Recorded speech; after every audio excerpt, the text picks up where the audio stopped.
Hello and welcome to another episode of Rico'S Rants. I'm your host, Ricky Georgia. So it's been a while since I've done a couple rants. A lot of been going on. Stephanie was in town from Thursday to Monday, so I got to see her. She and I had intended on doing a couple rants, but it just didn't happen. Not to say that we put it off; it's just other things sort of took over. But we did watch some movies together, and we planned on doing rants on these movies. She obviously is not with me. She went home today. She's back in LA today. So I am going to do Jaws because that's what we watched. That's what I really want to do with her because that was I was going to get a actual debate with her.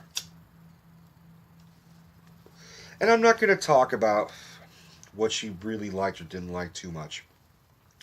Because the whole point is I wanted to have a debate with her. She's not here to basically debate with me, so all I can say is what I loved and try to remember what she didn't love. Now, not to say she hated the movie, but she didn't look at it the way that I always look at Jaws, which is I believe Jaws as a near perfect film, if not a perfect film. And it's not just the story, it's not just the acting, it's what went on behind the camera. Now, Jaws set the tone for it basically originated the summer blockbuster in 1975. So, if you haven't seen Jaws, spoiler. Spoiler alert through the whole thing. I'm not going to ruin the whole thing, but I am going to spoil some things. And if you haven't seen Jaws, I would imagine in theory it would have been, oh, I just don't want to. It's a horror film. Well, it is a horror film, but it's also it's a horror film, but like it's theatrical. It definitely I would argue it's more of a suspense film. It basically it is Halloween but in the ocean, where you have something stalking you, a sort of intense, unmovable force, kind of like Michael Myers on Halloween, where he's just it seems like what no matter what you do, you just can't kill evil. Now, I saw Jaws. I think the first time I saw Jaws, I was 9 or 10 years old, and this is the fucked up thing. I saw it when I was at with my cousins, and they have a houseboat, and we saw it on their houseboat in this fucking lake, giant body of water, and we went skiing and we were on a inner tube, so we were in the water and canoeing and shit. Stupid fucking decision to do that, especially with my first time. And I had seen clips of it, so it'd been on TV, and I'll be like watching like a minute of it. I'd be scared when I was really young, and I'd turn it off. I couldn't do it. So Marco, my cousin, like, let's watch Jaws, and I'm like, okay, I've never seen it. Not in a million years thinking of what it could do to me. And I got to give myself credit. After I saw the movie, I was terrified of going in the water, but I still went in the water because they kept reassuring me, like, this is fresh water. Like, there's no great white sharks here. You're fine. So that helped. But the uneasiness of being in the water with not knowing what's underneath you, that still to this day terrifies me. And I have to admit, my fear of water has doubled. Not fear of water, but the fear of the ocean specifically has increased over the years. That now I don't even want to get in a boat. So I had seen Jaws a number of times ever since I saw it when I was 10. It's not a scary movie for me, but the reality of what it did to me is still pertinent, which is I'm not going to go in the ocean. And it's not, and I know the statistics, which is a great white shark is, or any shark, is unlikely to go up and attack you. You're more likely to get in a car accident or a plane crash as opposed to ever being eaten by a shark. I don't care. I don't give a fuck. Spielberg made a movie monster. This was his Freddy Krueger. This was his Jason Voorhees. Now, he didn't come up with Jaws, obviously. Jaws is based on a book written by Peter Benchley, who has since denounced his own book and has denounced this film. Because ever since the book and the movie, especially the movie, came out, one, there's been an abundance of shark related horror films. Like, and since then, all these the increase of shark hunting has happened, where people are so scared of sharks they will go out and hunt sharks. In which case, where my whole thing is, well, if you're afraid of sharks, why are you going looking for sharks to kill? Just stay the fuck out of the water. There was this great comedian named Richard Jenny who took his own life, which is unfortunately very common for stand-up comedians. But he had this great bit where he was talking about one of the Jaws sequels. I think it was Jaws: The Revenge. And he talks about how you're watching this atrocious, horrible fucking movie, and he keeps hitting himself in the face, like, you idiot, why are you watching this piece of shit? He said, couldn't you have just, instead of staying on an island surrounded by water, couldn't you have moved into an apartment? Wouldn't it have been the best way to avoid a shark or great white sharks with some personal vendetta against this family? It always kind of stuck with me that every sequel is always this Brody family where you're just like, Jesus, this sharks are obsessed with these fucking people. And that's where it gets no longer believable. Jaws, just the first one, maybe the second one, it has some believability to a certain degree, which is, I mean, a shark getting so fucking, like, bloodthirsty and out for revenge for whatever reason is stalking these people and constantly eating people and blah blah blah. Doesn't matter if you bop it on the nose, it's just this shark will keep coming and coming and coming. That's not what sharks do. And I know that, and I know that every time I watch this movie, it still doesn't matter. And the main reason why is because,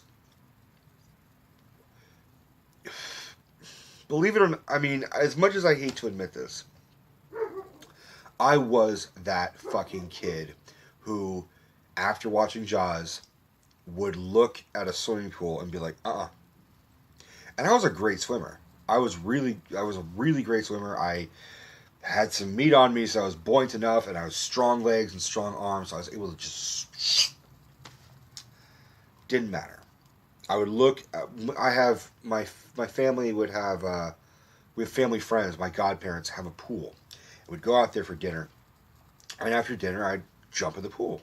And it's dark, because we'd be having dinner, so you can't really see what's in the water. And I remember just being like, against all logic and reason, just being like, there's a shark in there. I know there's a shark in there.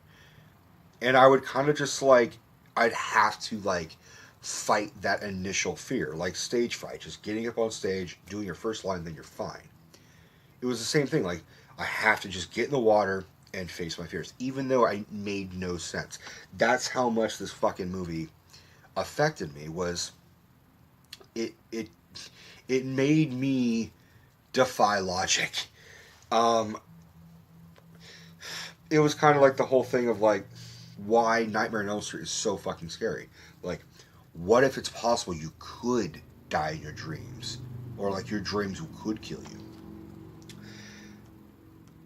And when I was talking to Steph about this, which was, the stuff that scares her is stuff that could happen. Like we talked about Texas Chainsaw Massacre. Even though it's not a true story, and it says based on true events, it's bullshit. It's a total bullshit movie. The grab was based on true events. And it was inspired by Ed Gein, who was a great robber. He never, as far as we know, never killed anybody. But her logic is sound, which is, anybody can go nuts in rural America where there's no cell sites and you could just be attacked by a fucking nutcase with a chainsaw. That's very possible. So is getting bitten by a shark. Being eaten by a shark, not as much. Well, yeah, it's still possible. I'm too fat to be in the fucking ocean. I'm a goddamn morsel for those fuckers. And here's the thing: if it's not a shark, it's something else. It's not. I'm afraid of the ocean, but it's mostly the fact that I respect the ocean enough to not fuck with it. Mother Nature is not always nice. If anything, Mother Nature is kind of like Mommy Dearest, which is can give us the most amazing things of life and the most amazing creatures and animals and whatever.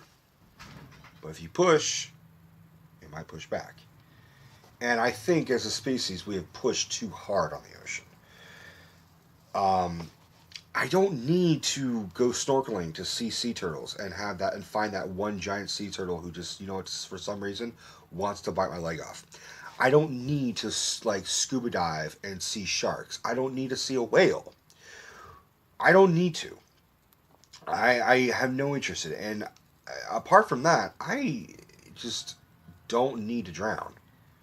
I don't need to be in a boat and have the fucker sink. So anytime I've had people be like, "Would you ever want to go on a cruise like the Disney cruise?" And I'm like, "No, no, no," because I'm that type of person who will be scared enough to be like, "The ship will sink." I can't do it. And Jaws is the root of all that.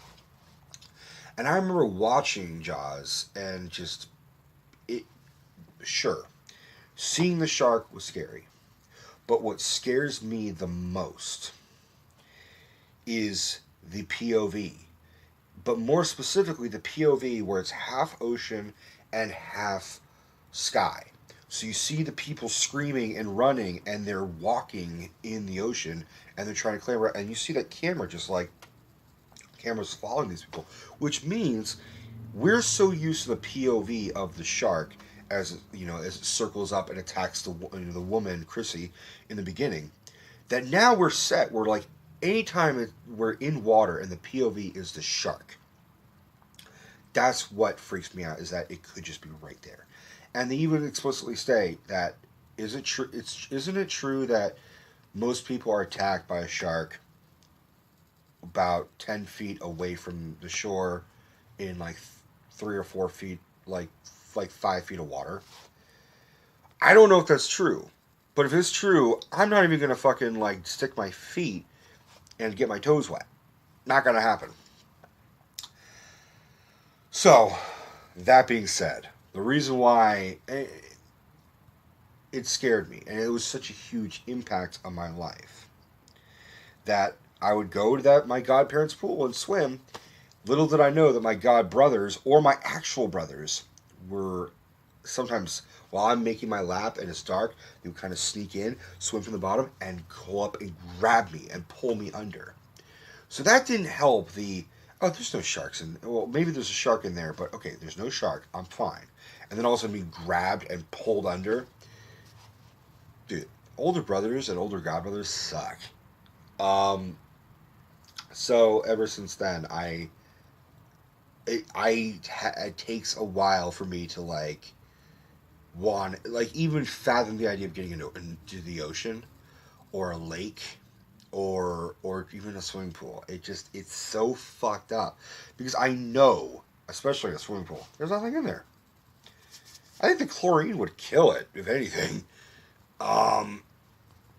So, anyways, why is it a good movie?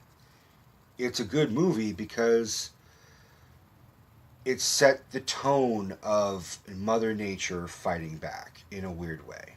It was a creature feature. I mean, that's how Steph calls it, and she's not wrong. It's a creature feature.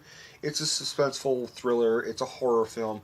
It's also ridiculously funny, but not rampant, not ongoing, where it's just gut busting laughing and terror. There's a lot of subtleties of why it's so funny. Robert Shaw, as cankerous as he is as Quint, is really kind of funny. Um, Richard Dreyfuss as Hooper has some great lines. I mean, there's parts like Steph was watching it with me.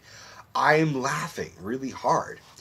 And Roy Scheider, I mean, he was phenomenal in this. And I couldn't help but keep relating to him because he was also another one. He was like living on an island and afraid of water.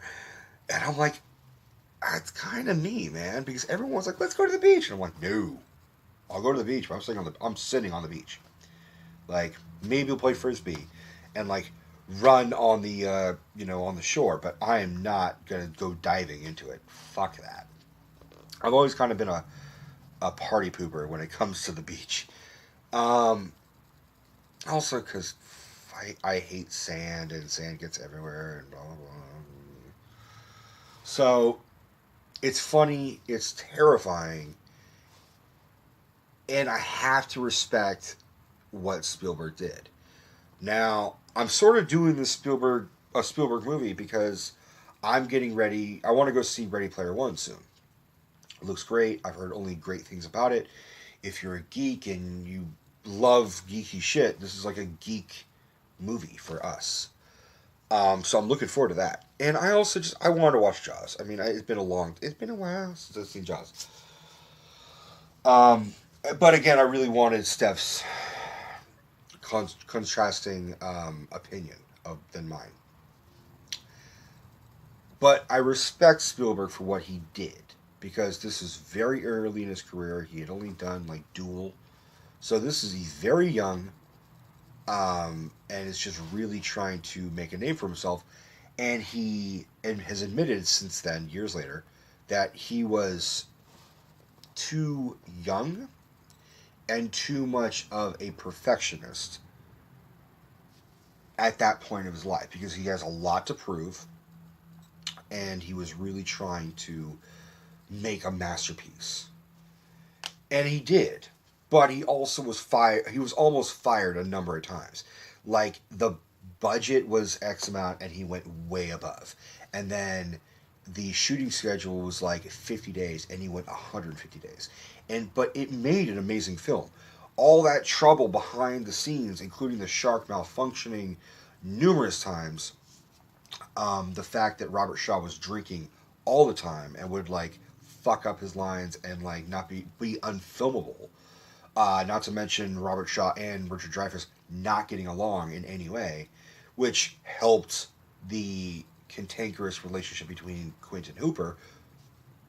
There were all these problems, and yet it made one of the greatest films of all time. Um, so much so that, I mean, to me, it's basically the other Star Wars. It is, um, Star Wars is this giant megalomania fucking hit, which had problems on set, which had an inexperienced director, which had actors not know what the fuck the story was really about or if this is going to even progress, and it became a mega hit. Now, not to say a mega hit means it's a good movie, but these are both examples where the filmmaker tried to make a film and not just a movie. And I've said this for years that if you took the shark out of Jaws, it's still an amazing film. Done with the cinematography. I mean, 3/4 of the movie, you don't see the shark. Not really. It's all POV. It's very Hitchcockian. And that was done because the shark machine kept malfunctioning. So Spielberg had to come up with a way which was, well, I'm not going to show this actual. I mean, his original intent was to show the shark all the time. He's like, I'm putting all this money in. I gotta show the shark. And then he said, okay, well, why don't we just POV it? Very Hitchcockian, and it's fucking terrifying. It works insanely well. So much so that when you finally do see the shark, you overlook the fact that it looks like a machine. It looks like a fake shark. But you're so caught up with it, finally seeing it, they're just like, oh, holy shit. And then once you see the shark all the time, it doesn't matter. You just accept it. And then, but years later, after watching, I'm like, wow, the shark does look really fucking fake. Um, the cast is great. I said it. Roy Scheider is great. Richard Dreyfuss is great. Robert Shaw is really, really, really, really great. Um, Despite all the problems that well, Robert Shaw mostly had during filming. He was drunk a lot, and there were a couple times where like he was even aware that his drinking was becoming a problem to the crew and to the set and to the director and to the whole film shoot. There was one time where he said, where he was drinking, he said, "I just wish I could stop drinking." And Dreyfuss just simply took his glass and threw it into the ocean. I don't know what happened next in that story. I don't know if there's a big fight. I don't know if Richard Dreyfuss got a bloody nose. I don't know. I don't know if Robert Shaw just kind of accepted that, but stuff like that was happening all the time. To the point where when they were doing the SS Indianapolis scene, which I really want Steph's opinion on this because Steph has some personal history about not the Indianapolis, but part of the story of it. Fuck, I really wish she was here. Um, she was talking about inaccuracies in what Quint was saying, which is fine. It's a fictionalized account of the SS Indianapolis. That's fine. The truth is, the SS Indianapolis did have shark attacks when it went down. That's true, and it's a great monologue, and it's a great part of acting. And the original in the script, all three guys are supposed to be drinking, and they're talking about battle scars and tattoos and shit like that, and that's what brings on the SS Indianapolis story. And Robert Shaw was like trying to go method. He's like, well, how about I actually get really inebriated for this scene? So they tried it, and he was just way too fucking drunk. Couldn't do it. Couldn't film it. It was, and he realized his mistake and remorsefully called Spielberg and said, I made a mistake. Can I try again? And then he did it the next day, completely sober, and nailed it. It is so powerful. But what's even more powerful is the reaction shots of Richard Dreyfuss and Roy Scheider, which is just they're hearing this heartbreaking tale, not only of why this whole thing made Quint who he is and what he is, but that when, spoiler, he gets eaten at the end, how it's more heartbreaking and poetic and full circle, which was his biggest fear, is being eaten by a shark. But that was his business, was that he hunted sharks and he hunted, other animals in the ocean. He was a true sea captain. But he always had this longing fear of what had the worst experience of his life was being rescued and waiting for his turn. Well, every time the helicopter came and picked up more men, he was waiting for his turn because he was afraid he was not going to make it. And he even said, he's like, I'll never wear a life jacket in the water again. And now, compared to the novel, very different. Spielberg had to kind of spice things up, and he do a lot of changes. In part because of production, in part because of the shark, in part because of this, in part because of that. So, for example, spoiler for the book and spoiler for the movie. 3, 2, 1. Matt Hooper dies in the book, lives in the movie. And the main reason why is because in the book, Matt Hooper is not exactly super likable because he actually starts an affair with Chief Brody's wife.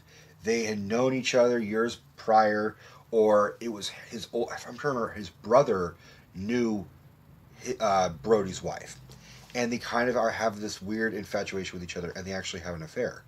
So when you're reading that, you're like, "What the fuck? That's not in the movie." And then you get to the part where he dies. You're just kind of like, yeah, "Okay, he kind of deserves it.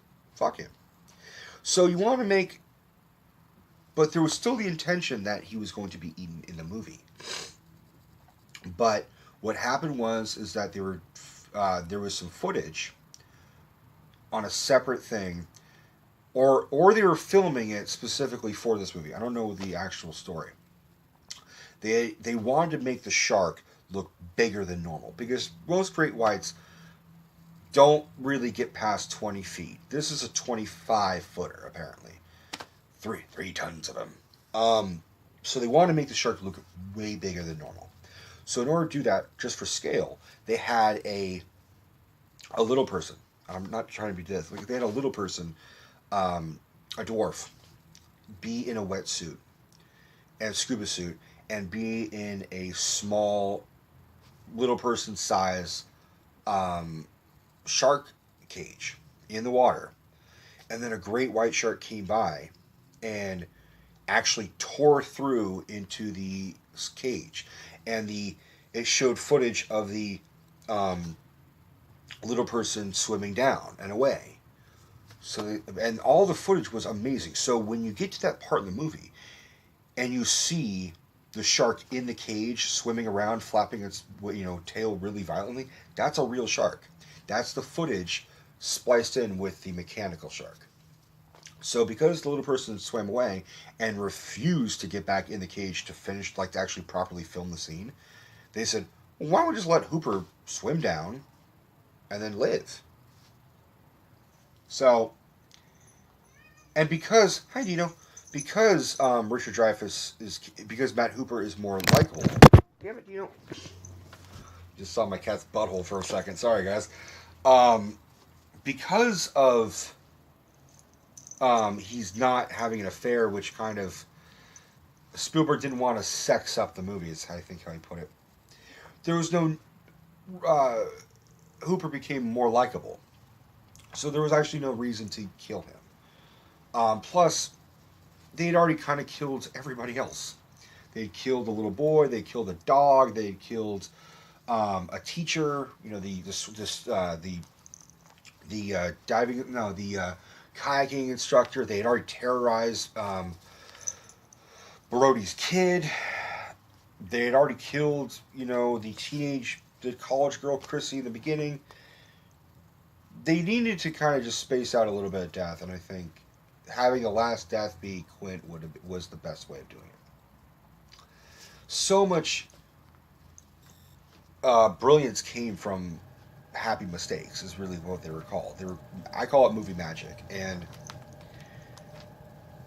there's a couple parts where you see which now became like a staple for Spielberg. You see a shooting star fly by twice in the movie, and apparently those were all pure accidental. But then Spielberg was like, "That's great. I want to put those in all of my movies," and I think he did. He does shooting stars a lot. Um, God, fucking movie is so great. The whole cast is great. Lorraine Gary as Brody's wife. I always remember watching this, being like, she's fucking awesome. And that's why, even though Jaws: The Revenge, the fourth one, is terrible, I still like it because I love her performance. I love her as a character. Um, the fourth one, I am okay with. The third one, I despise the most. Second one is still, I think, the best sequel. Should they make any more? Fuck no. Should they remake it? Fuck no. Leave it alone. It's done. The shark is dead. Leave it alone. I'm all for more shark movies to a certain degree. The last good shark movie I saw was The Shallows. I thought that was really good. Because it was very much just simplicity at its best. Shark attack, woman stuck on like a little rock bench. She can't get away. I thought that was very well done. Um, I like a good movie where it's just a simple story, and this story is very simple. It's just shark attacks. The mayor's unwilling to close the beaches for profit. Although in the book you find out the mafia connections are actually like the reason why he won't close the beaches.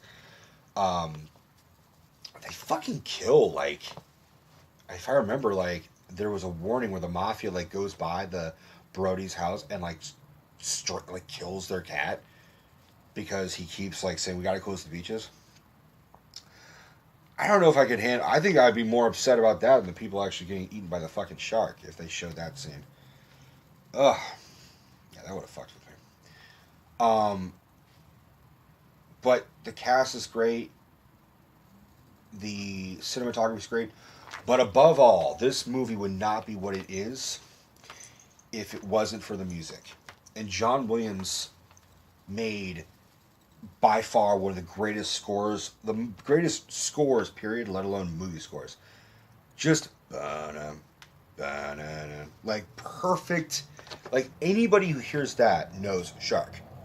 Anyone who hears Dana hears and thinks Jaws. It is a sense of doom coming towards you, and then as it increases, like you just it. John Williams was a fucking genius, and he did it perfectly. And I mean, John Williams has made countless amazing fucking scores. Jaws, I think, is probably one of the greatest he's ever written, and all it was is dun dun dun dun dun dun. That's all it is. And there's other parts of music that are in the film, like there's a lot of great triumphant melodic music and all that shit, but the movie just has everything to me. It's the way he films it is just so well done that, like I said, you could take the fucking shark out, it's still a great movie. Is it still scary to me? No. But it ain't going back in the fucking ocean. Is it a go out and fucking see it? Yeah, it is. If you've never seen Jaws, sorry if I ruined it. But go out and fucking see this movie. Find it. It's worth watching.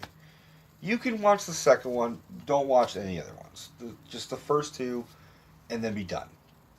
But look at it as essentially the first masterpiece of Spielberg. And I marvel about how young he is when he did this. You know, it would be the equivalent of... Actually, it'd be kind of like the equivalent of like Ryan Coogler doing Black Panther and Creed and Fruitvale Station. That's another filmmaker I always liken to like the new Spielberg. Because Ryan Coogler's only made 3 movies. And they're all amazing. They're all phenomenal. And they all do what they should be doing, which is tugging at our hearts, giving us nostalgia, and exciting us. That's pure Spielberg for me. I love Spielberg. I love a great filmmaker, but Spielberg's definitely up there. But it would have been... If Spielberg were to mirror that, it'd be like if he made Jaws, Schindler's List, and E.T. in a row. It would have been that kind of situation.